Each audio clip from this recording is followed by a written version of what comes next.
All right. Hi, everybody. It's Kara here, sharing some information with you about prefixes. So the word prefixes is made up of a prefix, a base, and a suffix. So that's handy. It's the prefix PRE, the base FIX, and the suffix ES. So here's a little screenshot from the Word Detective Notebook. And we are again talking about a prefix, which we will want to define as a bound element fixed before a base. What does bound mean? Bound means it cannot stand on its own. Has to be attached to another prefix or a base. Okay. Okay. Prefixes, unlike suffixes, prefixes do not cause a change in the spelling of the base or another prefix. So there's no prefixing rules that we have to consider, or prefixing conventions, right? Those only apply to suffixes. Students will discover how the prefix contributes to the meaning of the word. Okay, so remember that morphological elements carry with them a sense or meaning, or sometimes if it's a suffix, something about the part of speech. Okay, so the base, of course, holds the core meaning, but then affixes are included or added to tell us, give us more, or in some way add to, contribute to the meaning of the whole word then. Prefixes should be announced, okay, not pronounced. So we talked about this a lot in our final session, where we give one sort of beat per prefix announced as a group with no pauses between the graphemes. We often, but not, prefixes are often, but not always stressed when we actually do speak them. They're often unstressed, and we don't teach them as any kind of syllable type. So we announce them as a group, right, of letters, as same the way that we do suffixes, okay? So here are what you'll often see as some of the most common quote unquote prefixes, okay? And you'll see there that you have the prefix listed, and then the sense or meaning that it brings to the word, and then an example word. Now, what do we mean by sense or meaning? Well, many curriculums will give definitions of prefixes and suffixes, but it's really more accurate to think of them as, again, as I just said, adding to the meaning of the word or changing the part of speech, as suffixes can do. So just like knowing the meaning of a base element doesn't necessarily give you the modern day definition of that base. Neither will adding up the elements of a word. So like if kids just learn that like RE means again, and FORM means shape, and ED means past, they might say the definition of reformed is again, shape, past. But that doesn't at all capture what that word reformed really means. Okay, so it's important that we again use these words in the context, in context, in the context of a sentence, or there's some way for the student to show you that they understand what the word means. They can give you examples, they can give a synonym, they can tell about a time that something got reformed, right? Okay.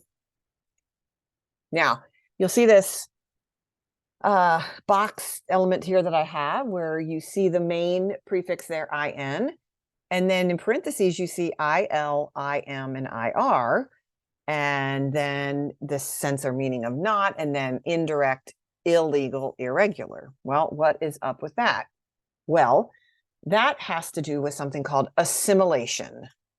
So assimilation has to do with the changing of a sound in a phoneme, in which it becomes more similar to another nearby, to a nearby sound, to the sound either before it or after it. in the sense of that sort of co-articulation. So, for example, when we say the word tap, we hear ah, right? There's a perception of that ah, but then when we then just change that final sound and do tan, we don't say tan. As we begin to speak the like even while we're saying ah, or even before we're saying ah, our mouth is getting ready to say the n. So that nasal sound of the n causes the ah to become more nasalized. So we have tan, and you can like really, it's really pronounced, I feel like, in that particular example. Tap, tan. So this also happens with prefixes. So just to say, assimilation is not a new phenomenon, but it does also happen with prefixes.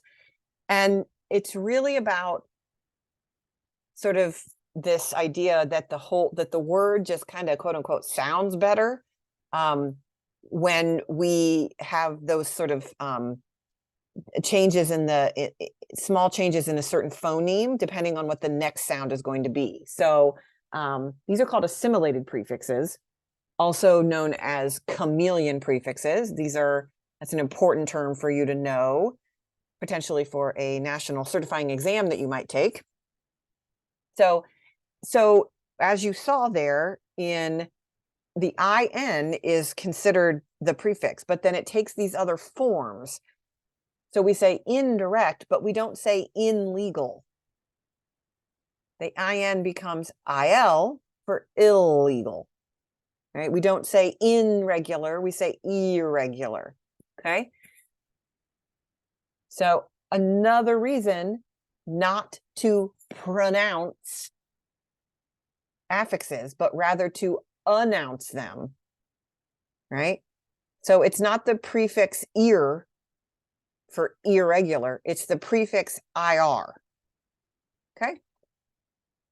So there's lots of examples of these assimilated prefixes. Some other ones include AD can become AC, AF, AG. Oh, sorry, that's supposed to be AG with the dot, the thing after it. Sorry about that. This should be AG, like a lot. Okay. So anyway, you'll see lots of different kinds of examples of that. And then again, those are called assimilated prefixes. Good word to know.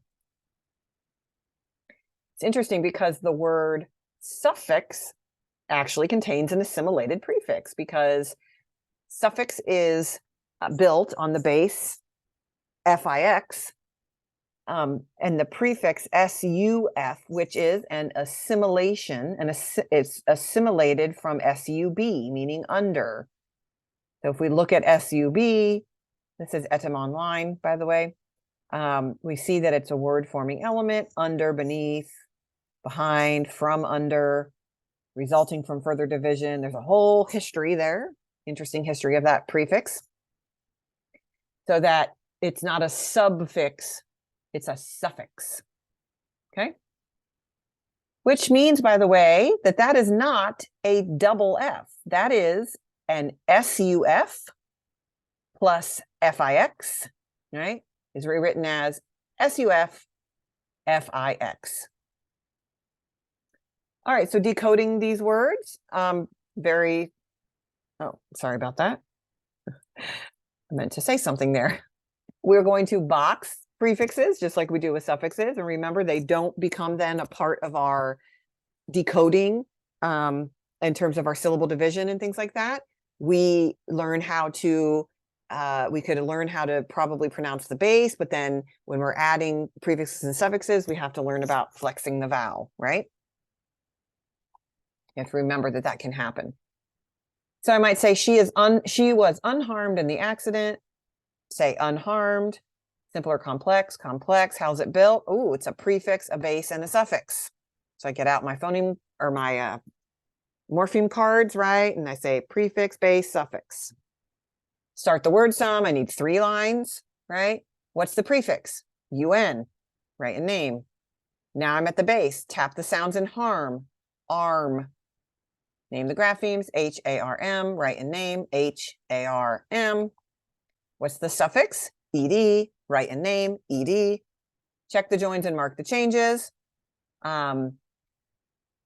Again, I need to check the joins only between between a base and a suffix, or from a suffix to another suffix, right? I don't need to check the joins on the prefix to the base. Write and name the whole word, U-N-H-A-R-M-E-D.